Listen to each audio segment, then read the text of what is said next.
Assalamualaikum warahmatullahi wabarakatuh.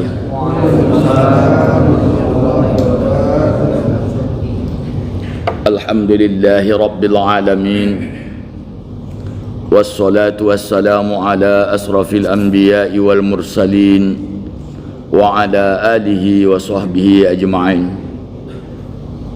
Asyhadu an la ilaha illallah wahdahu la syarikalah wa ashhadu anna Muhammadan abduhu wa rasuluh. Allahumma salli ala sayyidina Muhammad wa ala ali sayyidina Muhammad. Bismillahirrahmanirrahim. Fasda' bima tu'mar wa a'rid 'anil musyrikin. Shadaqallahul azim.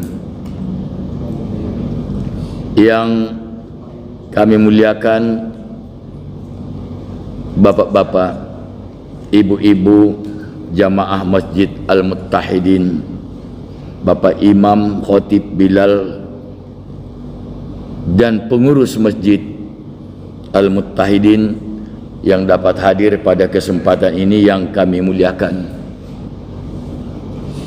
Tentunya kita tidak lupa dan tidak bosan-bosannya mengucapkan alhamdulillahi rabbil alamin sebagai salah satu tanda syukur kita kepada Allah Subhanahu wa taala, yang alhamdulillah sampai pada malam ini kita masih diberikan Allah umur serta kesempatan dan juga kesehatan sehingga kita dapat berkumpul kembali di Masjid Al-Muttahidin yang kita cintai ini.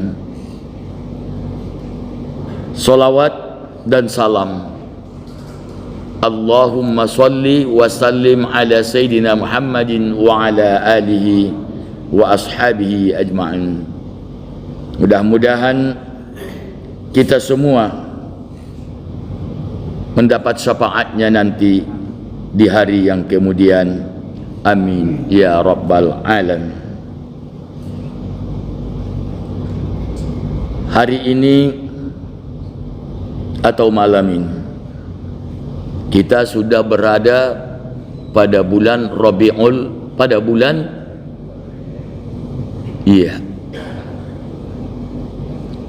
jadi sudah Rabiul Akhir ya. Sudah Rabiul Akhir tanggal 6 8 ya? 8. Alhamdulillah. Artinya baru saja kita melewati bulan lahirnya Nabi kita Muhammad sallallahu alaihi wasallam, sehingga ada 2 kali Pak Itam, Pak Ramlan menghubungi saya supaya ikut pengajian Selasa malam Rabu seperti biasa, karena ya ada janji di tempat lain karena maklum bulan Maulid kan, jadi tidak bisa saya hadir.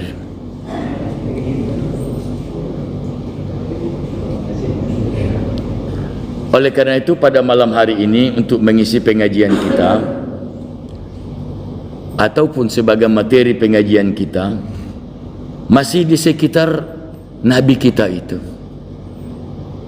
Tentunya kalau pada bulan kemarin cerita Maulid, pada malam ini saya tidak bercerita tentang Maulid, tapi adalah tentang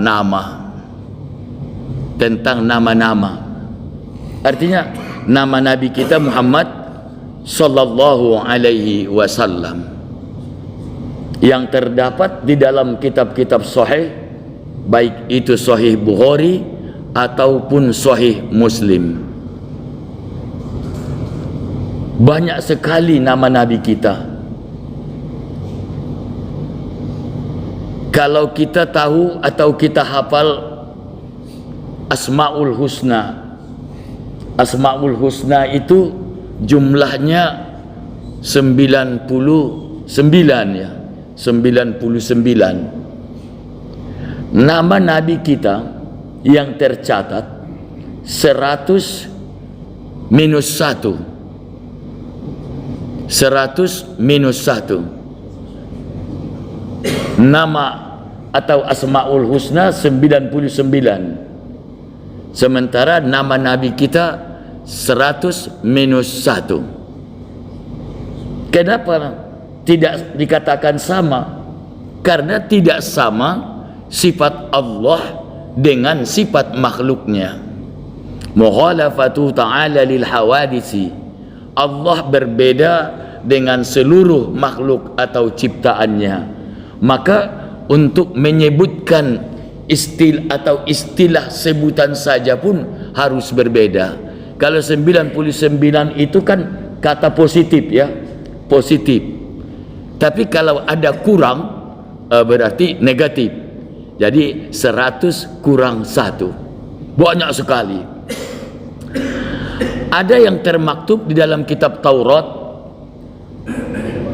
ada yang termaktub dalam kitab Zabur, ya, Zabur bukan Mazmur, ya, kitab Zabur bukan Mazmur. Kalau Zabur itu yang diturunkan Allah, kalau Mazmur yang dibuat oleh kawan-kawan kita yang agama lain. Dalam Injil disebutkan dan di dalam Al-Quran juga disebutkan. Kita sudah populer kita dengar nama Nabi kita itu banyak. Salah satunya adalah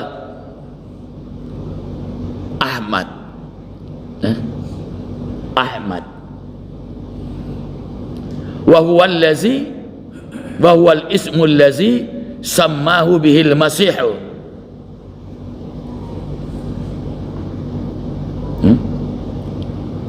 Ahmad itu adalah nama Nabi kita Muhammad sallallahu alaihi wasallam yang disebutkan oleh Nabi Isa alaihi salam, Al-Masih. Dari Nabi Isa menyebut nama Nabi kita itu selain daripada Muhammad adalah Ahmad. Itu terdapat di dalam kitab Injil. Zakarnahu fi zalikal kitab. Kemudian Al-Mutawakkil, Al-Mahi, Al-Hashir, Al-Aqib, Al-Muqaffa, wa Nabiyut Taubah, wa Nabiyur Rahmah, wa Nabiyul Mulhamah, wal Fatih, wal Amin. Itu sebagian daripada nama Nabi kita. Jadi kalau selama ini kita mendengarkan nama Nabi kita itu seakan-akan hanya 2 atau 3 saja, ternyata nama Nabi kita itu asma'nya itu sangat banyak, sangat banyak. Contohnya ini tadi Ahmad. Dalam Al-Quran ada ya'ti min ba'dihi ismuhu Ahmad. Akan datang seorang Nabi setelah Nabi Isa alaihi salam yang bernama Ahmad. Bernama Ahmad. Kalau Muhammad jelas Muhammadur Rasulullah. Wallazina ma'ahu asyidda'u 'alal kuffar ruhama'u bainahum tarahum ruk'an sujjada yabtaghuna fadlan minallahi wa ridwana simahum fi wujuhihim min atharis sujud. Itu dijelaskan dalam ayat. Malam ini kita sedikit menambah apa kita ataupun mengulang-ulang kaji kita sesuai dengan judul yang dibuat oleh admin kita, mengulang kaji. Ya, saya tengok di YouTube judulnya mengulang kaji, berarti bukan nambah kaji ya, bukan menambah kaji tapi mengulang kaji. Kenapa dikatakan mengulang kaji? Karena kaji kita ini udah dikaji orang dulu, itu udah dikaji, tidak ada yang baru itu ya. Apalagi nama-nama Nabi ini bukan masalah kontemporer, itu sejak dulu model itulah ya. Ini bukan masalah kontemporer, bukan masalah sekarang, tapi sejak dulu itulah dia. Jadi pantaslah admin kita mengatakan mengulang kaji. Itu tidak salah judul itu, mengulang-ulang. Lancar kaji diulang-ulang, pasal jalan kalau ditempuh. Sepintar atau selancar apapun kita, kalau jarang digunakan atau jarang dipakai, tentu ibarat jalan semak kembali. Ya, sawah yang kita tinggalkan itu walaupun bagus, jadi sesap balik, jadi sesap, jadi belukar, bisa jadi belukar. Jadi ngulang kaji. Jadi nama nabi kita itu banyak. Al-Mahi, kenapa dikatakan Al-Mahi? Nanti kita jelaskan dikit. Al-Hashir, Al-Aqib, bahkan Asy-Syahid, Al-Mubashir, Al-Bashir, Wan-Nazir, Wal-Qasim, Wal-Qital, wa Abdullah, wa Sirajul Munir, wa Sayyidu Waladi Adam, wa Sahibul Liwa, wa Sahibul Maqamil Mahmud, dan lain-lain. Makanya kalau Haji Daud baca solawat, ya Bashir, apa namanya, ada dinyanyikan anak itu Nazirum Mubin, katakan banyak itu semuanya nama Nabi kita. Al-Bashir, pembawa kabar gembira. Ibadah yang selalu didakwahkan atau syariat yang didakwahkan oleh Nabi, selalu di dalamnya ada kabar gembira. Itu namanya Bashir. Dan bagi yang melanggar aturan dan syariat Allah, selalu diiringi dengan kata punishment, hukuman. Itu namanya nazir. Inna a'tadana lil kafirina azaban muhina, sesungguhnya telah kami siapkan bagi orang-orang kafir itu azab yang pedih. Itu nazir, ya, itu nazir. Tapi inna lil muttaqina mafaza, bagi orang yang bertakwa itu akan banyak keuntungan. Itu Bashir. Itu Bashir. Maka Nabi kita itu Bashiran wa Nazira. Sering kita dengar orang membaca muqaddimah, ya, arsalahu bidinil haq liyuzhirahu basyiran wa nazira wa da'iyan ila Allahi biiznihi wa sirajan munira, katanya kan. Jadi Nabi kita itu Bashir, Nasir, wa sirajul munir. Nabi kita itu juga Sirajul Munir. Maksud saya, kalau kita mendengarkan bacaan dinyanyi-nyanyikan atau disyair-syairkan anak-anak kita, ada kata-kata ini, kita teringat bahwa itu adalah nama Nabi kita Muhammad sallallahu alaihi wasallam. Ada saya dengar kita kalau solawatan kan, wasirajul munir, katanya kan. Itu Sirajul Munir itu Nabi itu. Nabi kita itulah Sirajul Munir itu. Siraj, lampu. Pelita, Al-Munir yang menerangi. Sirajul Munir, lampu yang menerangi. Itu siapa? Nabi kita Muhammad sallallahu alaihi wasallam. Qala Jubair bin Mut'im, umyalana Rasulullah sallallahu alaihi wasallam nafsahu. Bukan kita yang menyebut, tapi Nabi. Ya. Dari Jubair bin Mut'im, beliau mengatakan nama Rasulullah sallallahu alaihi wasallam menyebutkan namanya, ya, menyebutkan namanya nafsahu, dirinya sendiri, asma'an, beberapa nama. Faqala, maka Nabi berkata, ana Muhammadun, nama saya Muhammad, kata beliau. Wa ana Ahmadu, saya Ahmad. Wa anal mahi allazi yamhullahu biyal kupra, saya al-mahi, kata Nabi. Wa anal hashir allazi yuksharun nas ala qadami wa ana al-aqib allazi laisa ba'dahu nabi. Saya, kata Nabi, disebut atau nama saya salah satunya adalah Al-Mahi. Al-Mahi ini artinya apa? Yang menghapus. Yang menghapus.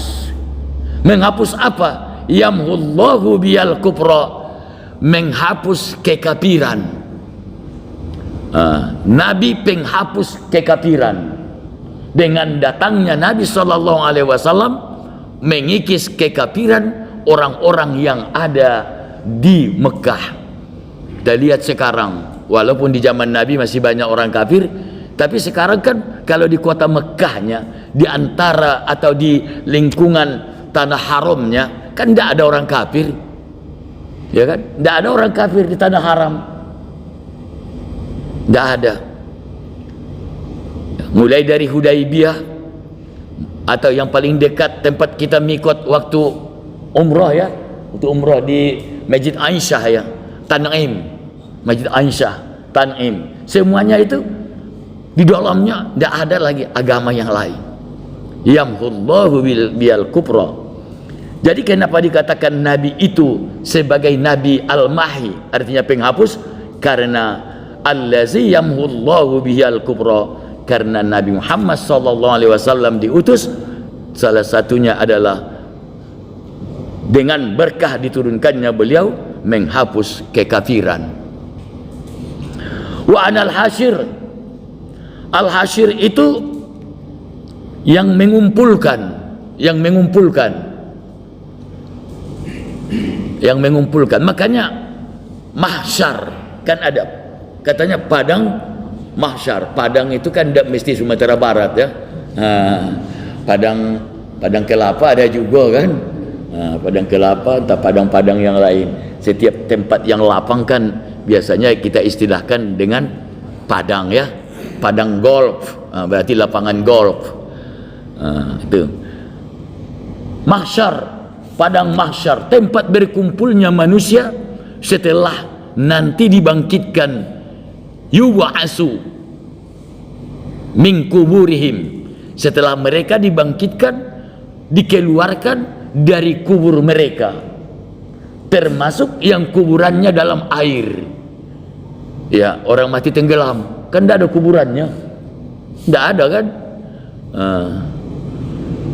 Atau ya saudara kita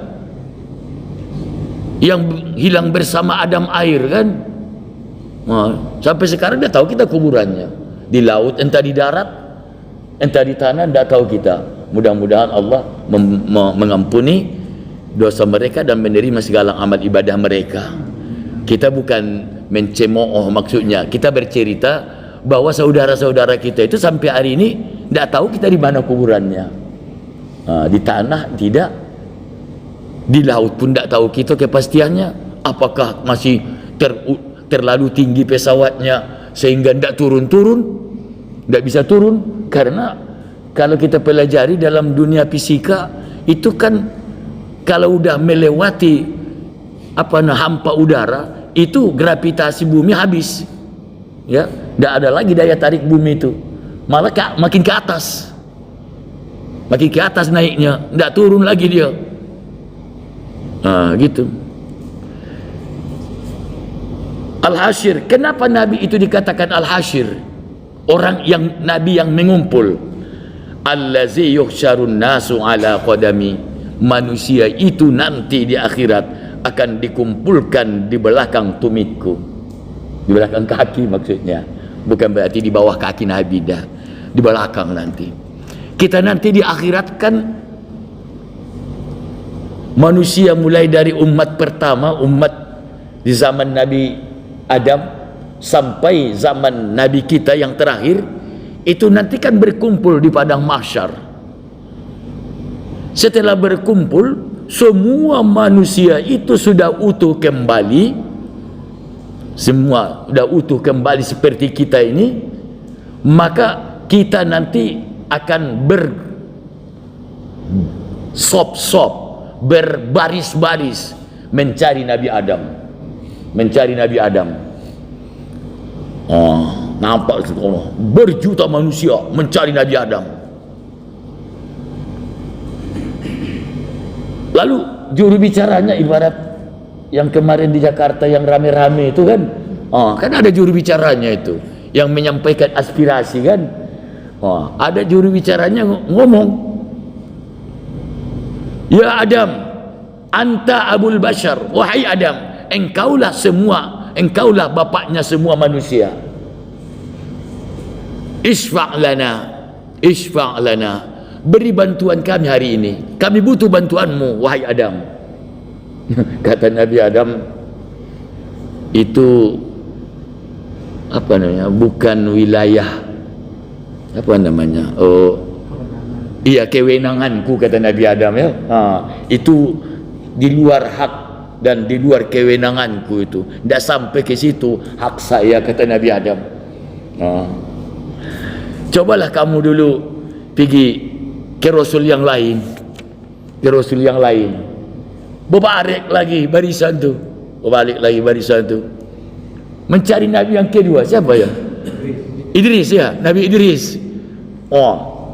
Ketemu dengan Nabi Idris juga jawabannya sama. Itu bukan wewenang saya itu, katanya. Tidak sampai ke situ hak saya dikasih Allah, katanya. Untuk memberikan syafaat dan memberikan pertolongan bagi kamu. Pergilah kamu dulu ke Nabi yang lain. Begitulah sampai Nabi terakhir, akhirnya sampai kepada Rasulullah sallallahu alaihi wasallam. Allahumma shalli ala sayyidina Muhammad wa ala ali sayyidina Muhammad. Jadi ternyata Nabi kita lah yang bisa, yang dapat hak dan punya kekuasaan ataupun wilayah memberikan syafaat. Makanya sering kita dengar waktu maulid kemarin, isfa' lana, berikan kami syafaat ya Muhammad, berikan kami syafaat. Kita tidak pernah dengar orang mengatakan ya Ibrahim, berikan kami syafaat, padahal kita semuanya dari Ibrahim juga ya. Dari Ibrahim juga, keturunan Ibrahim. Tidak ada, tapi hanya Nabi Muhammad yang diberikan Allah hak untuk memberikan syafaat. Nabi juga namanya Al-Aqib. Al-Aqib itu yang akhir, allazi laisa ba'dahu nabiyyun, yang tidak ada lagi nabi sesudahnya. Jadi karena tidak ada lagi nabi yang diutus Allah setelah Nabi kita Muhammad sallallahu alaihi wasallam, maka nabi itu disebut dengan Al-Aqib. Al-Aqib itu akhirnya, maka sama dengan kita akibatnya, kan gitu. Jadi kita orang Indonesia ini memang apakah karena ingin keren dan atau karena ingin cintanya dengan bahasa Arab, tidak tahu, atau karena bahasa kita terlalu miskin, tidak tahu saya. Tapi yang jelas banyak sekali bahasa Arab yang digunakan di dalam bahasa Indonesia. Akibatnya katanya, akhirnya, kan itu. Pada awalnya, awal itu kan bahasa Arab. Pada akhirnya katanya, ya akhirnya bahasa Arab. Akibatnya katanya kan bahasa Arab lagi. Jadi kita orang Indonesia ini ya hampir separuh udah bahasa Arab sebenarnya ya. Hampir bahasa Arab. Cuma kadang-kadang yang mengucapkannya itu dia tidak tahu bahwa itu bahasa Arab. Itu yang susah. Tidak tahu dia bahwa yang dia katakan itu yang diucapkannya sebenarnya adalah bahasa Arab ya. Banyak itu. Al-Aqib artinya yang terakhir. Kenapa Nabi itu dikatakan yang terakhir? Karena tidak ada lagi Nabi yang diutus sesudahnya. Walaupun Nabi yang hidup ada ya, Nabi yang hidup dalam riwayat ada. Dalam kitab-kitab hadis dijelaskan bahwa sampai saat ini masih ada Nabi yang hidup sampai 4 orang ya, sampai 4 orang. mulai dari Nabi Isa sendiri ya. Nabi Isa, karena bagi kita Nabi Isa belum wafat ya, belum wafat, tapi rufi'a ilayya, kata Allah, diangkat kepada aku, kata Allah. Nabi Isa menurut kita Islam ini diangkat, bukan wafat. Nabi Idris, Nabi Khidir, siapa namanya? Mulkan ya, Mulkan bin Balyan, maknya namanya Rumiyah ya.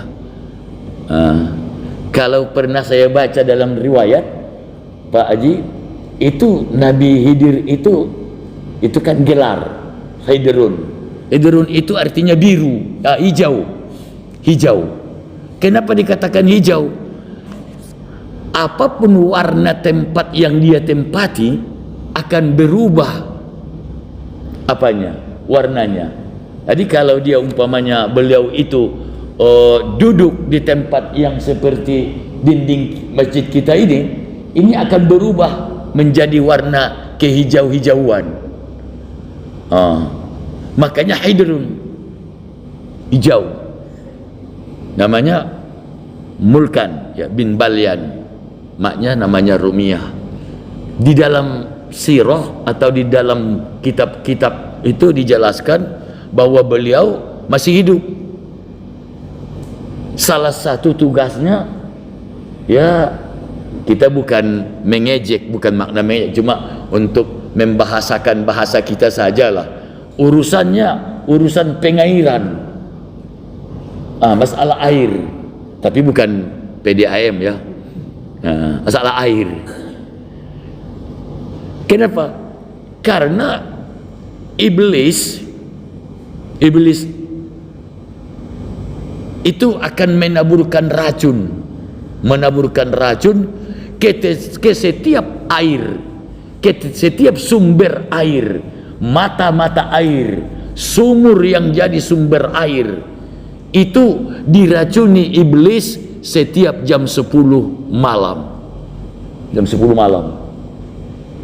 Pantas saja kalau orang yang rajin mandi malam, apalagi tengah malam, itu baru 40 tahun rematiknya sudah agak lumayan itu ya.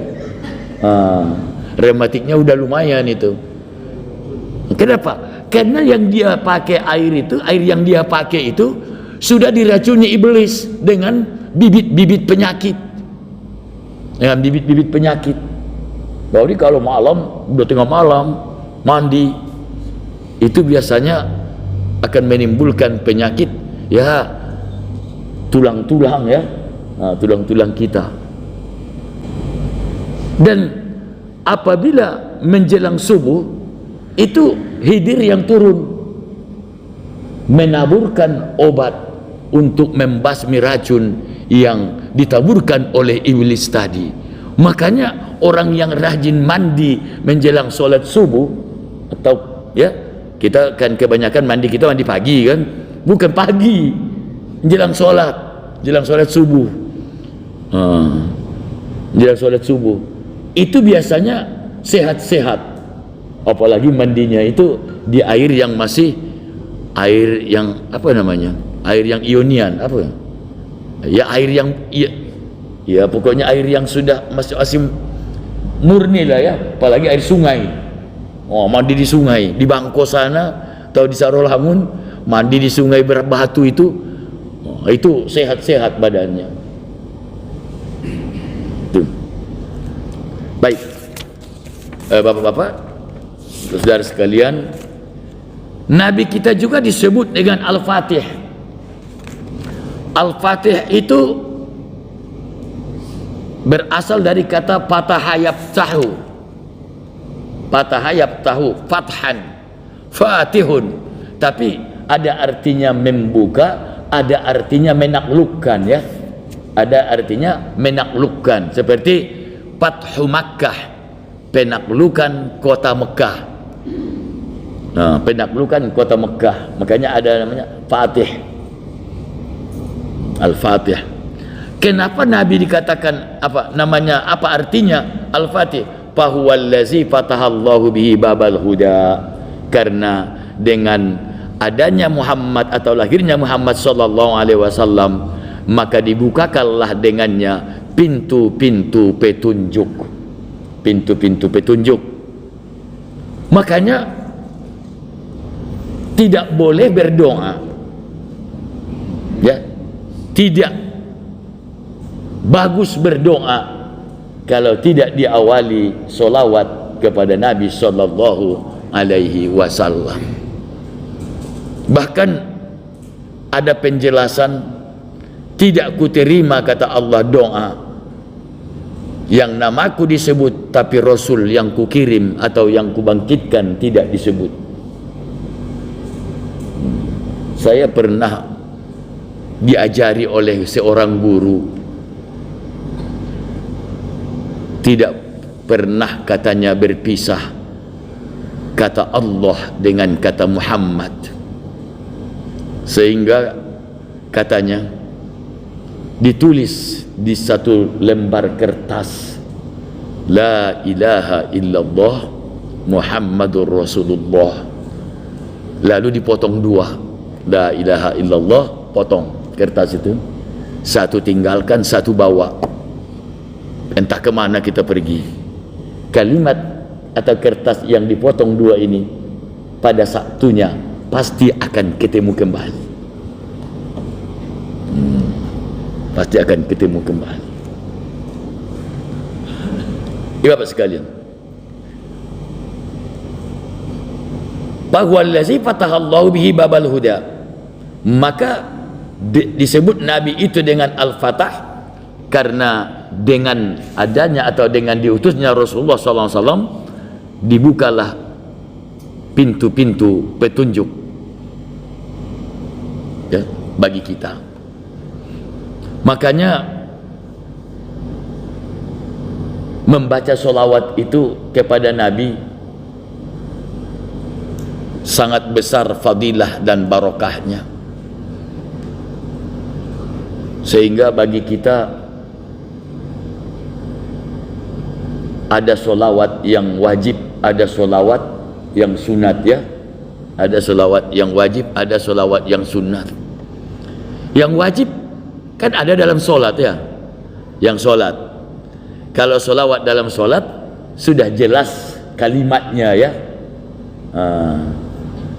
Allahumma sholli ala Sayyidina Muhammad atau Allahumma sholli ala Muhammad, ya, boleh. Bapak dan saudara-saudara sekalian, sebenarnya masih panjang ceritanya, belum lagi dijelaskan maknanya satu-satu, tapi karena waktu Isya sudah tiba, ya mungkin kita baca nanti pada lain waktu.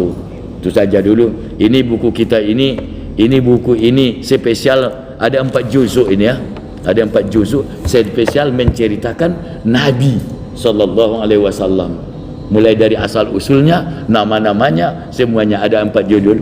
Ini, ya, kebetulan dulu tahun 2005 Pak Haji, ada orang bersedekah kepada saya di Mekah, langsung uang yang disedekahkannya kepada saya, lalu pergi saya ke Makkah, maktabah perpustakaan kota Mekah, itu kan apa namanya, rumah tempat lahir Nabi. Nah, rumah tempat lahir Nabi itu tahun 2005. Nah, di situ dah dulu saya ambil buku ini. Jadi udah 20 tahun ini. Ya. Mudah-mudahan orang yang memberikannya itu mendapat amal jariah, ya. Amin ya rabbal alamin. Demikian saja pengajian kita pada kesempatan ini. Saya mohon maaf yang sebesar-besarnya. Walhamdulillahirabbil alamin. Wassalamualaikum warahmatullahi wabarakatuh.